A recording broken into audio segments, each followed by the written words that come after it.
The stories you see in this series are not about standardized memorization tests. Scenarios you will see are in some cases made up, but the critical thinking skills put into projects by our students to solve problems are real. This is Problem Solvers.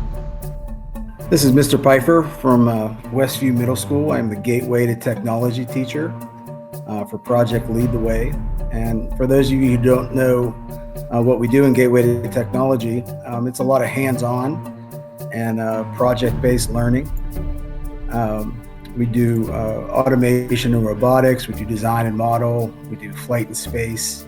And this posed a real challenge for e-learning because most of the time I'll give the students the materials and they will complete whatever the problem is they have to solve. So one of the units I came up with in sixth grade, the simple machine units, I figured that maybe they could build these simple machines at their house with stuff they had laying around the house, kind of like a DIY type thing. And here's an example of some of the simple machines my sixth graders built during their e-learning time. This looks like a lever. Last one was a pulley system. This was a lever. This looks like a wheel and axle made out of a laundry basket and some cups and an arrow. This would be an inclined plane made out of some paper. Looks like we have a pulley system here also with a clip out of a Cliff Bar box. Another inclined plane. Looks like another inclined plane out of cardboard.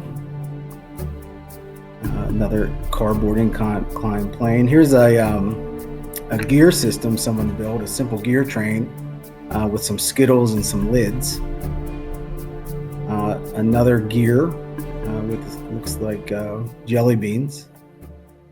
And then finally we have I think it's a pulley system.